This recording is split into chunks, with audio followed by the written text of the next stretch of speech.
요한복음 14장 13절부터 24절 말씀 보겠습니다. 너희가 내 이름으로 무엇을 구하든지 내가 행하리니 이는 아버지로 하여금 아들로 말미암아 영광을 받으시게 하려 함이라. 내 이름으로 무엇이든지 내게 구하면 내가 행하리라. 너희가 나를 사랑하면 나의 계명을 지키리라. 내가 아버지께 구하겠으니 그가 또 다른 보혜사를 너희에게 주사 영원토록 너희와 함께 있게 하리니 그는 진리의 영이라. 세상은 능히 그를 받지 못하나니 이는 그를 보지도 못하고 알지도 못함이라. 그러나 너희는 그를 아나니 그는 너희와 함께 거하시며 또 너희 속에 계시겠음이라. 내가 너희를 고아와 같이 버려두지 아니하고 너희에게로 오리라. 조금 있으면 세상은 다시 나를 보지 못할 것이로되 너희는 나를 보리니 이는 내가 살아있고 너희도 살아있겠음이라. 그날에는 내가 아버지 안에 너희가 내 안에 내가 너희 안에 있는 것을 너희가 알리라. 나의 계명을 지키는 자라야 나를 사랑하는 자니 나를 사랑하는 자는 내 아버지께 사랑을 받을 것이요 나도 그를 사랑하여 그에게 나를 나타내리라. 가룟된 아닌 유다가 이르되 주여 어찌하여 자기를 우리에게는 나타내시고 세상에는 아니하려 하시나이까. 예수께서 대답하여 이르시되 사람이 나를 사랑하면 내 말을 지키리니 내 아버지께서 그를 사랑하실 것이요 우리가 그에게 가서 거처를 그와 함께 하리라. 나를 사랑하지 아니하는 자는 내 말을 지키지 아니하나니 너희가 듣는 말은 내 말이 아니요 나를 보내신 아버지의 말씀이니라. 아멘. 창세기 1장 말씀을 보면 하나님이 모든 것을 창조하셨습니다. 그리고 창조하신 모든 것을 사람에게 다스리게 하시겠다는 계획으로 사람을 창조하셨는데 하나님의 형상대로 우리 사람들을 창조하셨습니다. 하나님은 처음에 작정하신 대로 사람을 창조하신 후에 하나님이 창조하신 모든 것을 사람에게 다스리게 하셨습니다. 그러나 사람이 속이는 자에게 속아서 마음으로 하나님을 의심하는 죄를 짓고 야속한 생각을 품고 하나님의 명령대로 사는 것을 거부하고 말았습니다. 사람이 하나님을 거부했기 때문에 더 이상 하나님이 계시는 동산에 사람을 두실 수가 없어서 하나님 계시는 동산 밖으로 사람을 내보내셨습니다. 그때 아담과 하와를 속여서 하나님을 의심하고 하나님을 거부하게 하고 하나님께 불순종하도록 했던 마귀는 지금까지도 아담의 후손들에게 똑같은 일을 계속하고 있습니다. 그래서 마귀는 지금도 불순종하는 사람들 가운데서 역사하고 있는 영이다. 그런 존재라고 말씀합니다. 그래서 사람들은 자기 마음에 하나님 두기를 싫어합니다.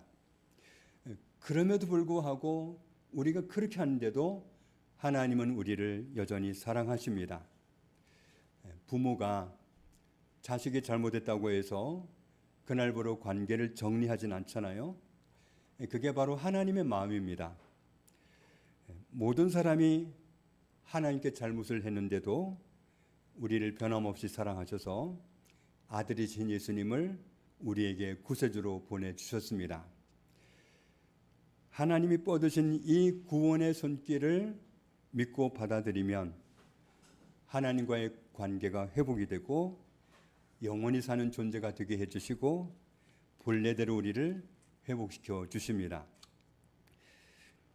예수님이 오셔서 우리를 구원해 주셨습니다. 예수님을 내 안에 받아들이고 예수님과 함께 살면 우리는 하나님의 자녀입니다. 그러면 우리를 구원해 주신 예수님은 어떤 분일까요? 예수님은 하나님의 아들이시고 그리스도입니다. 이 사실을 믿으면 이 이름을 힘입어서 생명을 얻게 하십니다. 그리스도 그러면 그리스도라는 말은 헬라어로는 크리스토스인데 이 말이 아람어로는 메시하, 또 히브리어는 마시아흐 그렇게 되는데 우리말로 음역하면서 메시아로 번역을 했습니다. 메시아 그리스도 하면 뜻이 뭐냐 하면 기름 부음 받은 자입니다.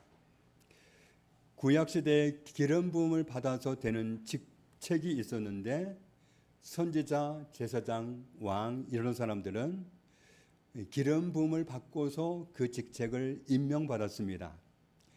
누가 선지자를 지명하느냐? 하나님이 지명합니다. 누가 제사장을 지명하고 왕을 지명하느냐 하면 하나님이 지명합니다. 그리고 지명해가지고 너 이제부터 왕이다. 그러면서 그냥 하라는 게 아니라 머리에다 기름을 붓게 하고 그리고는 왕으로 선지자로 제사장으로 직책을 갖고 활동하게 하셨습니다. 그래서 어떤 직책을 위해서 의식적으로 기름 부음 받은 사람을 그리스도 메시아 이렇게 말합니다. 그러니까 이 메시아 그리스도 이런 말을 하는 것은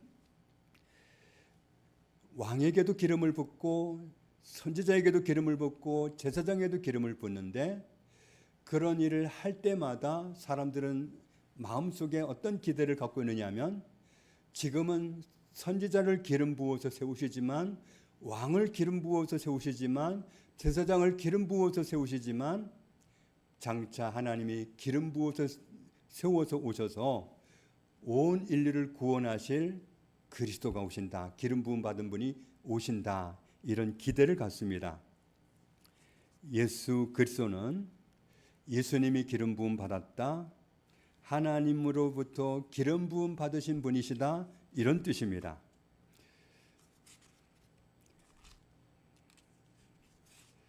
그래서 선지자, 제사장, 왕 이런 사람들을 기름 부어서 세우실 때마다 그 시대 사람들은 세상을 구원하기 위해서 오실 기름 부음 받고 오실 그리스도를 기다렸습니다. 하나님이 장차 기름을 부어서 보내셔서 온 인류를 구원하실 그리스도가 메시아가 오신다. 언제 오실까? 이런 기대를 가지고 살았던 사람들이 이스라엘 사람들입니다. 마태복음 1장을 보면 드디어 그렇게 기다리던 하나님으로부터 기름 부음을 받고 구세주로 지명받아서 오신 분이 바로 예수님이라는 사실을 말씀하고 있습니다. 우리를 죄에서 구원하려고 오신 분이십니다. 우리를 죄에서 구원하라고 구세주로 지명하셔서 기름을 부어서 보내셔서 오신 분이 예수님이신데 그런데 이 예수님은 사실 어떤 분이냐 하면 우리와 함께 계시려고 오신 하나님이시다. 그분의 이름이 임마누엘이라고 그랬으니까 임마누엘은 뜻이 하나님이 우리와 함께 계시다 이런 뜻이잖아요. 그러니까 예수님은 우리와 함께 계시기 위해서 오신 하나님이십니다. 우리는 예수님을 하나님의 아들이라고 하니까 하나님과 비교를 해가지고 하나님보다 아들이니까 급이 좀 낮은 거 아닌가 이렇게 착각할 수가 있는데 전혀 그렇지가 않습니다.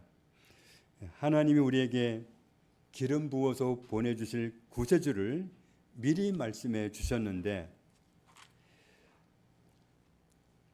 이렇게 표현합니다. 그리스도는 이런 분이다. 메시아는 이런 분이다. 하나님으로부터 구세주로 지명받아서 기름 부음을 받고 오실 구세주는 사실은 이런 분이시다. 어떤 분인지 같이 읽겠습니다. 이는 한 아기가 우리에게 낳고 한 아들을 우리에게 주신 바 되었는데 그의 어깨에는 종사를 메었고 그의 이름은 기묘자라 모사라 전능하신 하나님이라 영존하시는 아버지라 평강의 왕이라 할 것임이라. 그분의 이름 한 아기의 모습으로 오셨지만 사실 이분이 누군지 아느냐? 이분은 그 어깨에 종사를 메었다.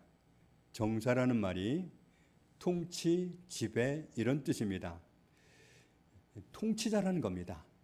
사실 이분은 세상을 통치하시는 분이다. 보이는 세상과 보이지 않는 세상을 통치하시는 분이 바로 이분이시다. 그리고 또 다른 이름은 기묘자다. 기묘자라는 이름은 원어 뜻으로 보니까 경이로운 일, 기이한 일, 기적, 불가사의한 것 이런 뜻입니다. 그래서 기묘자라는 그 말이 그냥 우리말로 풀어봐도 기이하고 묘하신 분입니다. 우리 하나님은 우리 삶 속에서 놀라운 일을 날마다 행하시는 분입니다. 코로나 시국을 지나면서 얼마나 많은 분들이 생명을 잃었고 또 많은 암병들을 만나고 고통하는 분들이 많았습니다. 그런데 우리 하나님은 우리 가운데서 크고 놀라운 일을 행하셨습니다. 김선영 권사님이 암병에서 해방되었습니다. 홍정숙 자매님도 하나님을 모르던 분이었는데 암병을 만나서 힘들 때 하나님이 그 자매님을 찾아오시고 자매님에게 기이하고 놀라운 일을 행하셨습니다. 할렐루야. 제가 잘 아는 분이 기도 부탁을 했는데 현재 살고 있는 집을 11월 말일 안에 팔아야 된다는 거예요. 그러니까 파는데 그냥 계약만 하면 되는 게 아니라 등기까지 11월 말 안에 맞춰야 세금 감면 혜택을 받는 세법 적용을 받을 수 있다는 겁니다. 그 기간을 넘어서 팔면 어마어마한 세금을 내게 돼서 손해가 막심하게 되기 때문에 금년 11월 말일 안에 등기까지 완료되는 매매를 해야만 된다는 거예요. 그런데 요즘 집을 내놓는 사람들이 집 보러 오는 사람 만나기가 어렵거든요. 부동산 경기가 거의 정체 상황이라 집을 내놓았지만 2달 남짓 남은 기간에 집을 팔아야겠다는 생각은 했지만 부동산 거래 동향을 보니까 답답한 겁니다. 상황이나 환경은 답답하지만 함께 기도하겠다고 말씀을 드리고 그리고 같이 기도했습니다. 그런데 어젯밤에 갑자기 거래가 성사되어서 문제가 시원스럽게 해결이 되었습니다. 우리 하나님은 기이하고 묘한 일을 행하시는 분이십니다. 할렐루야. 이 자리에 계신 분들도 삶 속에서 행하신 기이하고 묘한 일들을 말하자고 하면 이 시간이 끝나지도 못할 것 같으니까 이 정도 하겠습니다. 그리고 예수님의 또 다른 이름은 모사다. 모사라는 말은 길을 알려주고 조언해주는 상담자 이런 뜻입니다. 예수님은 누구에게든지 길을 알려주실 수 있고 누구에게든지 길을 인도해 주실 수 있는 야 그거 참 어렵다. 내가 뭐라고 말해줘야 될지 모르겠다. 그렇게 말할 이유가 없는 그런 전능하신 하나님이신 분이십니다. 그래서 예수님은 어떤 분이냐? 모사 그 뒤에 보니까 전능하신 하나님이다. 그리고 영존하시는 아버지다. 그리고 평강의 왕이다. 우리를 구원하려고 오신 예수님은 아기의 모습으로 오셨지만 사실은 하나님이신데 필요에 의해서 사람으로 아기의 모습으로 오신 겁니다. 사실은 예수님은 전능하신 하나님이십니다. 전능하신 하나님이신 예수님이 승천하시기 전에 어떤 약속을 하셨는지 오늘 본문 가운데 나와 있습니다. 너희가 내 이름으로 무엇을 구하든지 내가 행하겠다. 이 말씀을 이해하기 위해서 구약 성경을 잠시 살펴보겠습니다. 하나님이 성전을 건축하고 싶어 했던 다윗과 솔로몬에게 하신 말씀입니다. 하나님이 하나님의 이름을 둘 만한 집을 건축하는 일을 다른 사람에게 맡기지 아니하시고 다윗 가문에게 맡기셨다.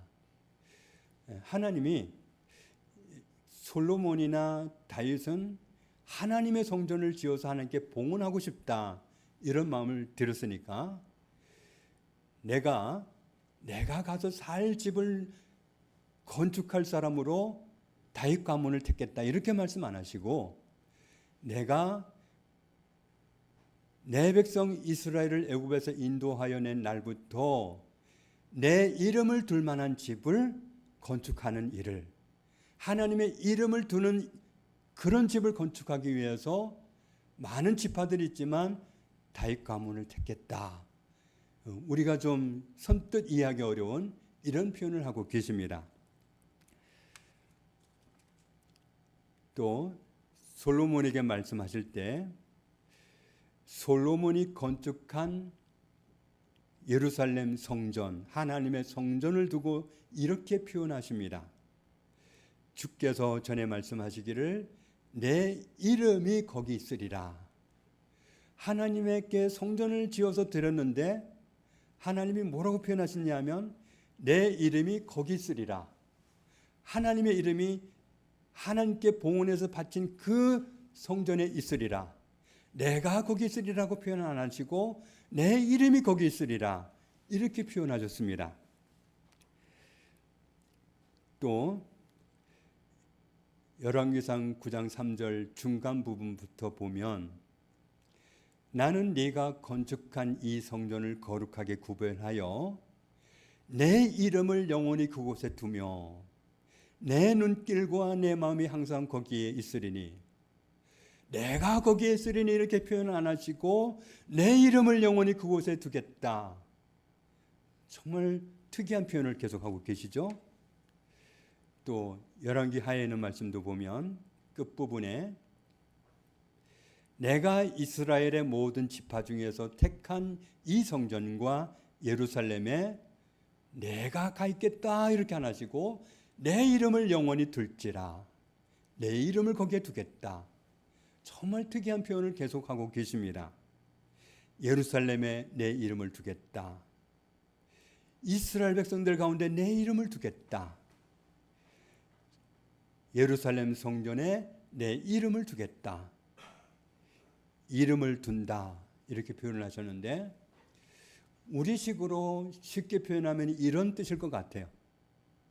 하나님의 이름을 적어 놓는 거죠. 어떤 분들은 책을 사면 책에다가 자기 이름을 적어 놓습니다. 그러면 그 책이 누구 거죠? 이름 써진 그 이름의 책입니다. 그러면 하나님이 성전에다가 이름을 두셨다. 하나님이 예루살렘 성전에다가 하나님의 이름을 적어 두셨다. 그럼 그 성전은 누구 거죠? 하나님 겁니다. 하나님이 나에게 이름을 주셨다. 그러면 나는 누구 거가 됩니까? 하나님 거가 됩니다. 하나님이 이름을 적어 놓는 그것은 하나님 겁니다.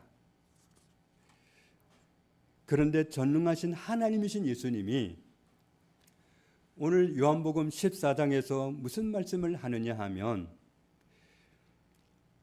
내 이름으로 무엇을 구하든지 내가 행하겠다. 이 말씀은 예수님의 이름을 주겠다는 겁니다. 예수님은 앞에서 살펴본 대로 어떤 분이냐면 전능하신 하나님이십니다. 전능하신 하나님의 이름을 우리에게 주시고 우리에게 적어주시고 그 이름으로 하나님께 나아가도록 그 이름으로 선포하고 살도록 그렇게 하시겠다고 말씀하셨습니다. 전능하신 하나님이신 예수님이 우리에게 이름을 두셨으니까 예수님의 이름을 우리에게 적어 놓으신 거나 마찬가지고 그렇다면 나는 예수님 소유입니다. 나는 예수님 겁니다. 실제로 이렇게 말씀하고 계시죠. 우리는 하나님께서 택하신 족속이고 왕 같은 제사장이고 거룩한 나라이고 하나님의 소유된 백성입니다. 우리는 실제로 하나님 겁니다. 내 이름으로 무엇이든지 내게 구하면 내가 행하리라. 전능하신 하나님이신 예수님이 당신의 이름을 우리에게 주시면서 내 이름을 가지고 선포하면서 내 이름을 가지고 청구하면서 내 이름을 가지고 기도하면서 능력 있게 살아라, 이 말씀을 하신 겁니다. 그래서 예수님의 이름으로 능력 있게 살아가는 모습을 우리가 성경에서도 찾아볼 수 있는데, 우리나라 시간으로 바꾸면 오후 3시 기도하는 시간이었습니다. 베드로와 요한이 기도하기 위해서 성전으로 올라가고 있었는데, 성전 입구에 가봤더니 태어나면서부터 한 번도 걸어본 적이 없는 장애를 가진 사람이 성전 문 앞에서 구걸하고 있었습니다. 베드로와 요한이 기도하기 위해서 성전으로 들어가려고 하는데, 그 사람에게는 베드로와 요한도 구걸의 대상이었습니다. 물 좀 줄려나 하고 손을 폈는데, 그런데 베드로와 요한은 실망스러운 얘기를 합니다. 유감스럽게도 나한텐 돈이 없어. 그런데 나한테 있는 걸 줄게. 그러면서 나사렛 예수 그리스도의 이름으로 일어나 걸으라. 뭘 준 거예요? 예수님의 이름을 준 겁니다. 돈 달라고? 나 돈은 없어. 그런데 나한테 있는 거 줄게. 예수님이 이름을 주셨잖아요.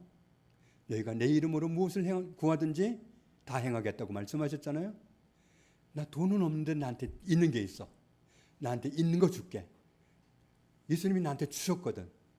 예수님의 이름으로 일어나 걸으라. 나면서부터 걸어본 적이 없는 사람이 정상이 되어서 걷기도 하고 뛰기도 하면서 하나님을 찬송합니다. 이 사람은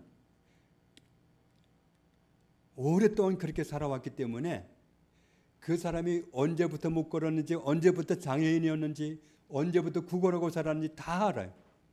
그걸 아는 사람들이 다 놀랍게 여기며 놀라워했다. 이제는 사람들이 베드로와 요한을 주목합니다. 도대체 무슨 일을 한 거야? 그러면서 베드로와 요한을 가로막고 붙잡습니다.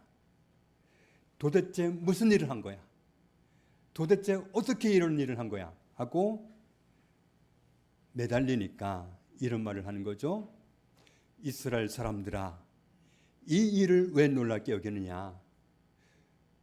우리 개인의 권능과 경건으로 이 사람을 건개한 것처럼, 우리가 걷게 하기라도 한 것처럼 왜 우리를 주목하느냐?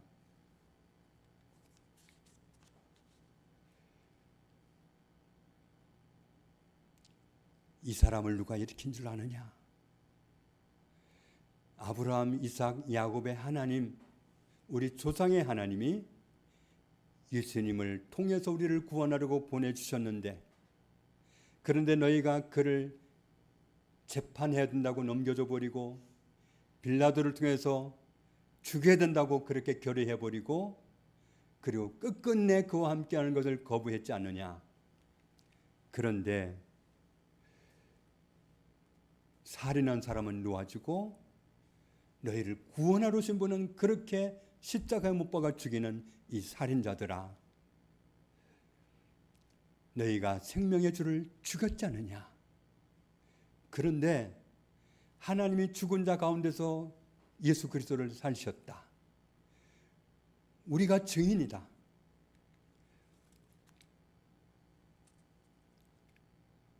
이 사람이 어떻게 일어났는지 아느냐? 그 이름을 믿음으로, 그 이름이, 그분의 이름이 이 사람을 성하게 한 거다.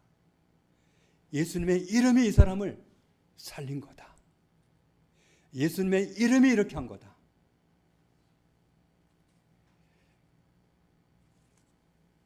예수님의 이름이 나면서부터 안전병이 되었던 사람을 일으켰습니다. 예수님은 우리가 전능하신 하나님이신 예수님의 이름으로 살아가게 해주셨습니다. 예수님은 전능하신 하나님이십니다. 위대하신 하나님이십니다. 전능하신 하나님이신 예수님이 당신의 이름을 가지고 능력 있게 살으라고 이름을 우리에게 주셨습니다. 우리가 이렇게 자세하게 모르고도 예수님의 이름으로 기도했을 때 능력이 나타났다면, 우리가 가진 예수님의 이름은 정말 위대한 이름이다. 전능하신 하나님의 이름이다. 그런데 그 놀라운 이름을 우리에게 주셨다. 그 이름으로 기도하고 그 이름으로 선포하고 그러면서 능력 있게 살도록 하셨다. 이 사실을 알고 우리가 기도한다면, 알고 이 이름을 사용한다면 우리는 능력 있게 살아갈 수 있습니다. 예수님은 본래 하나님이십니다. 우리를 만드셨고 모든 것을 만드신 분이십니다. 말씀으로 만물을 창조하신 전능하신 하나님이 육신이 되어서 사람이 되어 오셔서 우리를 구원해 주셨습니다. 예수님이 그렇게 육신을 입고 오셔서 우리 죄를 위해서 십자가에 대신 죽지 않으셨다면 우리는 지금까지도 죄인이고 우리는 아직도 구원받지 못했고 아직도 멸망할 수밖에 없는 그런 존재였을 텐데, 예수님이 이미 2000년 전에 오셔서 육신을 입고 오셔서 사람이 되어 오셔서 그 몸으로 우리 죄를 담당하고 십자가에 대신 죽으셨기 때문에 그 대가로 우리는 죄사함을 받고 하나님의 의인이 되어서 하나님의 자녀로 살게 되었습니다. 예수님을 통해서 구원받은 우리는 전능하신 하나님이신 예수님의 이름으로 능력 있게 살게 해주셨습니다. 전능하신 하나님이신 예수님은 우리와 서로 사랑하는 사이이기를 원하십니다. 우리가 전능하신 하나님이신 예수님을 사랑하면 예수님을 내가 사랑한다는 그걸 어떻게 알 수 있느냐? 알 수 있다. 당부하신 계명을 지키고 살아가는 모습으로 알아볼 수 있다. 우리를 능력 있게 살게 하시려고 다른 보혜사, 다른 돕는 분, 진리의 영, 성령님을 보내주셨습니다. 우리는 능력 있게 살 수밖에 없도록 은혜를 베푸셨습니다. 우리를 고아처럼 버려두지 않으시고 항상 함께 해주실 것을 약속하셨습니다. 세상 사람들은 눈치를 못 채겠지만 영원히 살아계시는 하나님이 항상 우리와 함께 계신다고 말씀해 주셨습니다. 그래서 우리는 하나님과 함께 사는 존재가 되었습니다. 함께 계시는 하나님은 하나님과 우리가 서로 사랑하면서 살기를 원하십니다. 전능하신 하나님이신 예수님께서 우리에게 당부하신 말씀대로 살아가는 사람이 예수님을 사랑하는 사람입니다. 우리가 그렇게 살 때 하나님이 우리와 함께 계시다는 사실이 드러나게 된다. 하나님 함께 계시네. 아브라함 시대 사람들이 아브라함을 찾아왔어요. 우리가 당신을 지켜보니까 하나님이 당신과 함께 계신 게 분명해. 그러니 우리 좋은 사이로 안 지낼 이유가 없지. 우리 서로 좋게 지냅시다. 하나님이 우리와 함께 계시다는 사실이 드러나면 우리도 그런 영향력을 나타내면서 살아가게 될 겁니다. 하나님이 당신과 함께 계시는 게 느껴져, 알아져. 우리 친하게 지냅시다. 하나님이 함께 계시는 사람과 잘 지내야지. 이렇게 말하면서 다가오게 되는 거죠. 23절 말씀 같이 읽습니다. 예수께서 대답하여 이르시되 사람이 나를 사랑하면 내 말을 지키리니 내 아버지께서 그를 사랑하실 것이요 우리가 그에게 가서 거처를 그와 함께 하리라. 나를 사랑하지 아니한 자는 내 말을 지키지 아니하나니 너희가 듣는 말은 내 말이 아니요 나를 보내신 아버지의 말씀이니라. 오늘 우리에게 주시는 말씀입니다.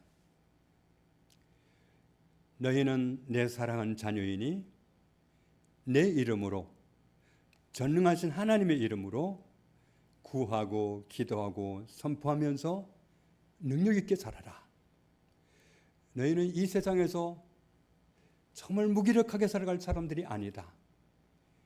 너희가 전능하신 하나님의 이름으로 무엇이든지 구하면서 무엇이든지 선포하면서 능력 있게 살아라. 하나님 우리가 능력 있게 살기를 원하십니다.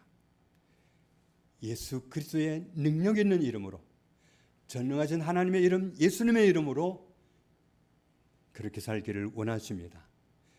예수님의 이름을 마음껏 사용하면서 능력 있게 살기를 원하시는 하나님의 뜻대로 살아가는 저와 여러분 다 되시기를 주님의 이름으로 축복합니다. 하나님 아버지 감사합니다. 전능하신 하나님의 이름 예수님의 이름을 우리에게 주셨습니다.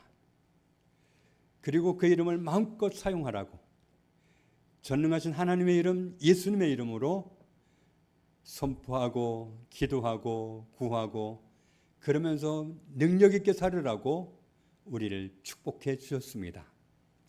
하나님이 기대하시는 이런 모습으로 능력 있는 모습으로 살아갈 수 있는 능력 있는 하나님의 자녀로 살아가게 하시니 감사합니다. 우리에게 부여하신 은혜대로 살아가는 우리 모두가 되게 하여 주옵소서. 예수님의 이름으로 기도합니다. 아멘.